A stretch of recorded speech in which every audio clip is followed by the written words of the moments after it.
Timeline, 100 Alors 000 ans jusqu'ici, on a d'histoire. suivi une progression Richard Fremder. lente, presque logique, un dieu local, devenu dieu national, dans un contexte de structuration politique, de rivalité religieuse, mais cette dynamique va être brutalement interrompue. J'ai conscience de la frustration potentielle que vous pouvez avoir en écoutant.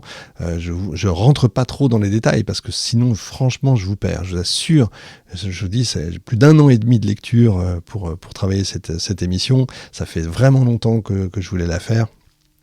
Mais elle est vraiment, j'ai rarement lu un truc aussi compliqué, mais ça me paraissait important de vous redonner ça. J'avais très envie de vous la redonner, voilà. Donc je disais, cette dynamique va être brutalement interrompue et même renversée. Parce qu'à la fin du 8e et surtout au 6e siècle avant notre ère, le monde d'Israël et de Juda s'effondre. D'abord, le royaume d'Israël au nord est détruit par les Assyriens, en 722 avant notre ère. Et puis vous avez un peu plus d'un siècle plus tard, autour du royaume de Juda. En 587, les Babyloniens prennent Jérusalem, détruisent la ville, incendient le temple et déportent une partie de la population. Pour les contemporains, c'est un choc absolu, parce que dans le monde antique, la solidité d'un peuple repose sur 3 piliers, le roi, le temple et le territoire. Or, ici, tout disparaît.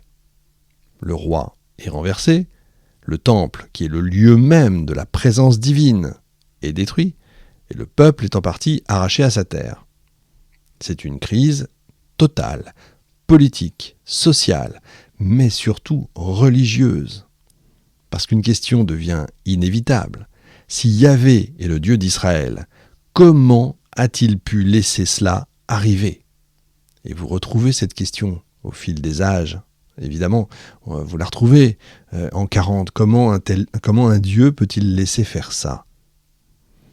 Dans un univers polythéiste classique, la réponse est simple.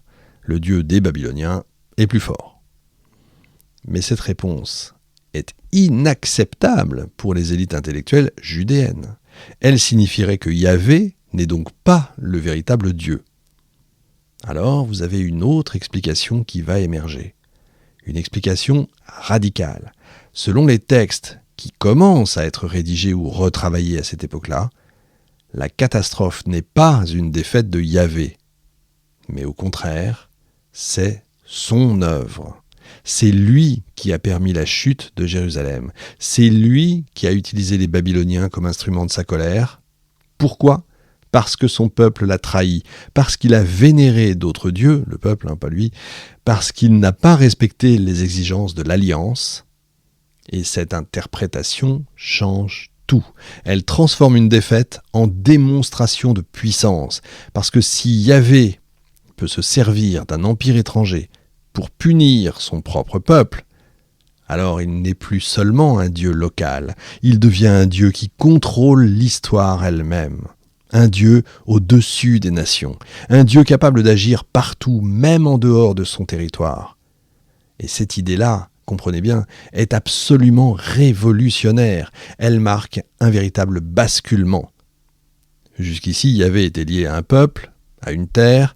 Désormais, il transcende ses limites. Il n'est plus enfermé dans un temple, puisque le temple n'existe plus. Il n'est plus dépendant d'un roi, puisque la royauté a disparu. Il n'est plus limité à un territoire, puisque son peuple est en exil. Au contraire, il devient un Dieu universel, capable d'agir à Babylone comme à Jérusalem. Cette transformation, c'est aussi une réponse à une nécessité vitale, parce qu'après la destruction, une question se pose. Comment continuer à exister en tant que peuple, sans territoire, sans roi, sans temple ? Eh bien, la réponse va être religieuse. On va redéfinir l'identité non plus autour d'institutions politiques, mais autour d'une relation avec Dieu, d'une loi, d'une mémoire. Et dans ce processus, Yahvé devient central, absolument central. Il n'est plus seulement le Dieu d'Israël, il devient le seul Dieu qui compte. Ce moment de crise agit donc comme un accélérateur. Il pousse à radicaliser une idée qui est déjà en germe, l'exclusivité du culte. Sauf que cette fois, l'exclusivité ne suffit plus. Il ne s'agit plus seulement de dire « nous ne devons adorer que Yahvé ». Il s'agit de dire « il n'y a pas d'autre Dieu que lui ». Et là, on approche du seuil du monothéisme. Mais là aussi, ce basculement ne va pas se faire spontanément. Il va être pensé, construit, élaboré par des hommes, des scribes, des prêtres, des intellectuels. Et c'est leur travail décisif qu'on va maintenant examiner.